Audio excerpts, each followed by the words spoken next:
మహిళల హక్కుల భద్రత రక్షణకు మా ప్రభుత్వం అత్యధిక ప్రాధాన్యతనిస్తుందని రాష్ట్ర మహిళా శిశు సంక్షేమం మరియు గిరిజన సంక్షేమ శాఖల మంత్రి గుమ్మిడి సంధ్యారాణి తెలిపారు. విజయవాడ పాత ప్రభుత్వ ఆసుపత్రి ప్రాంగణంలో ఏర్పాటు చేసిన వన్ స్టాప్ సెంటర్ కొత్త భవనాన్ని గురువారం సాయంత్రం ఆమె ప్రారంభించారు. ఈ సందర్భంగా మంత్రి గుమ్మిడి సంధ్యారాణి మాట్లాడుతూ వన్ స్టాప్ సెంటర్ లో 11 నుంచి 13 మంది వరకు సిబ్బంది అందుబాటులో ఉంటారన్నారు. ఈ వన్ స్టాప్ సెంటర్ 24 గంటల పాటు బాధిత మహిళలకు అందుబాటులో ఉంటుందన్నారు. రాష్ట్ర వ్యాప్తంగా కొత్తగా నిర్మించే భవనాలకు నిధులు మంజూరు చేస్తామన్నారు. గౌరవ ముఖ్యమంత్రి నారా చంద్రబాబు నాయుడు మహిళల రక్షణకు ప్రాముఖ్యతనివ్వటం జరుగుతుందన్నారు. అందుకోసం ప్రత్యేకమైన చర్యలు చేపడుతున్నామన్నారు. కార్యక్రమంలో మహిళా శిశు సంక్షేమ శాఖ కార్యదర్శి ఏ సూర్యకుమారి, డైరెక్టర్ ఎం వేణుగోపాల్ రెడ్డి, ఎన్టీఆర్ జిల్లా project director Dasari Srilakshmi, DCP Saritha తదితరులు పాల్గొన్నారు. పాత గవర్నమెంట్ హాస్పిటల్ కాంపౌండ్ లో ఇప్పుడే గౌరవ మంత్రివర్యులు శ్రీ సంధ్యారాణి గారి చేతుల మీదుగా వన్ స్టాప్ సెంటర్ని ప్రారంభించుకోవడం జరిగింది.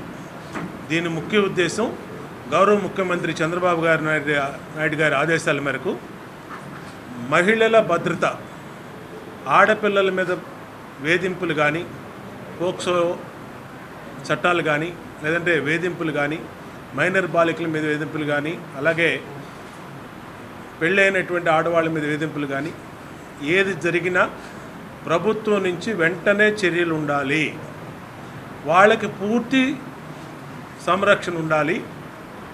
దానికి ఫస్ట్ ప్రభుత్వం అత్యధిక ప్రయారిటీని ఇస్తూ ఉంది.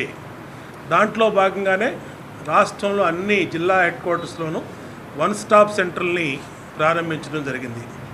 ఇవాళ సెంట్రల్ నియోజకవర్గంలో ఇక్కడ ఏర్పాటు చేసినటువంటి ఈ వన్ స్టాప్ సెంటరు మహిళల వేధింపులకు కానీ, మహిళల ఏదైనా అఘాయిత్యాలు కానీ జరిగినప్పుడు సంబంధిత అన్ని రకాల సిబ్బంది, లీగల్ సిబ్బంది కానీ, మెడికల్ కానీ, అలాగే పోలీస్ కానీ అందరూ కూడా ఇక్కడ వాళ్ళ కోసం 24/7 వేచి ఉంటారు. వాళ్ళకి అన్ని రకాలుగా ప్రొటెక్షను, సర్వీసు, యాక్షను ఏదైనా జరిగితే ఇమ్మీడియట్గా యాక్షన్ తీసుకోవడానికి ఈ సెంటర్లు ఉపయోగపడతాయి.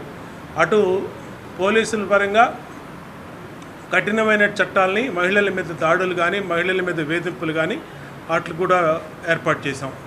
ఇవాళ ఈ వన్ స్టాప్ సెంటర్ ఏదైతే గత ప్రభుత్వం నిర్లక్ష్యం చేసినటువంటి అనేక సెంట్రల్ గవర్నమెంట్ ప్రాజెక్టుల్ని ఇవాళ ఈ గవర్నమెంట్ వచ్చినాక మరి గౌరవ మంత్రులు రివ్యూలు చేసి ఏదైతే సెంట్రల్ గవర్నమెంట్ ప్రాజెక్టులో మనకి ఎయిడ్ వస్తుందో ఆ ఎయిడ్ అన్నింటిని కూడా తీసుకొని అన్ని చోట్ల కూడా దాని సద్వినియోగం చేయడం జరుగుతూ ఉంది.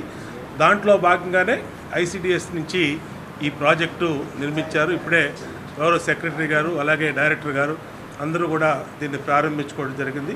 ఈ సెంట్రల్ నియోజకవర్గంలో గతంలో ఆంధ్రప్రదేశ్లో ఉన్నటువంటి 26 జిల్లాల్లో కూడా 26 వన్ టాప్ సెంటర్స్ మనం స్టార్ట్ చేస్తున్నాం.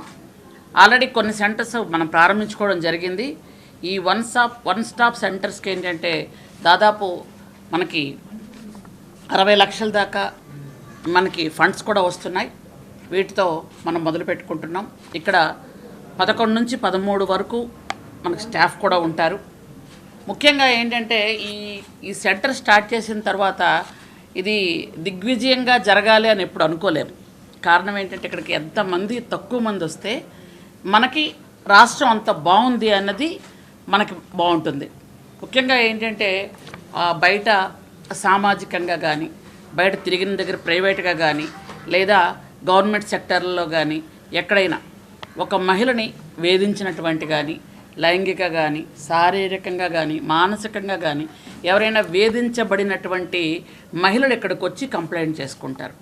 కాబట్టి వాళ్ళు రాకూడదనే మనం అనుకోవాలి. అలాగైతే రాష్ట్రంలో ఉన్నటువంటి మహిళలందరూ కూడా ప్రశాంతంగా ఉన్నట్టు అనిపిస్తుంది. ఎందుకంటే ఇక్కడ మా ప్రిన్సిపల్ సెక్రటరీ గారు కానీ, మా డైరెక్టర్ గారు కానీ, ఇక్కడ పోలీస్ డిపార్ట్మెంట్ కానీ, పీడీ కానీ, వెనక్కున్న ఉద్యోగస్తులు కానీ అందరూ మనం ఇక్కడ కూర్చోవడానికి, ఎందుకంటే ముఖ్యంగా గౌరవ ముఖ్యమంత్రి వర్యులు చంద్రబాబు నాయుడు గారు మహిళల భద్రతే ముఖ్యమని మొదలు పెడుతున్నటువంటి ప్రత్యేకమైనటువంటి కార్యక్రమాలు, వాటికి సెంట్రల్ గవర్నమెంట్ కూడా బేటీ పడావో బేటీ బచావో అనుకుంటూ కొన్ని ప్రోగ్రామ్స్ ఏర్పాటు చేయటం, అలాగే సెంట్రల్ గవర్నమెంట్ కూడా మహిళలకు రక్షణ కల్పించడానికి కొన్ని స్కీమ్స్ ఇవ్వటం ఇవన్నీ కూడా జరుగుతున్నాయి. మీకు అందరికీ కూడా తెలిసిన విషయమే. ముఖ్యంగా మహిళా భద్రత ఎక్కడ పనిచేస్తున్న చోట కానీ లేదంటే బయట ఎక్కడ కానీ జరిగినటువంటి వాటికి ముఖ్యంగా ఇక్కడ ఏంటంటే అట్లాంటిగా దగా పడినా లేదా మోసపోయినా లేకపోతే మోసగించబడినా లేదనుకుంటే ఎరాస్ చేయబడినటువంటి ఇలాంటి మహిళలు ఇక్కడికి వస్తే వాళ్ళకి న్యాయపరంగా ఏమైనా సలహాలు కావాలన్నా లేదంటే హాస్పిటల్లో వాళ్ళకి ఏమైనా వైద్య సదుపాయం కావాలి అన్నా లేదంటే వాళ్ళకి కుటుంబ పరంగా కౌన్సిలింగ్ ఇప్పించాలి అన్నా ఏ విధంగా కావాలి అన్నా వాళ్ళకి ఇక్కడ ఒక పోలీస్ కూడా ఇక్కడ ఉంటారు. వాళ్ళకి ఏంటంటే అన్ని విధాలుగా సహాయ సహకారాలు అందించడానికి. ఎందుకనంటే ఒక మహిళగా ఆమె పోలీస్ స్టేషన్కి వెళ్ళి కంప్లైంట్ చేయలేక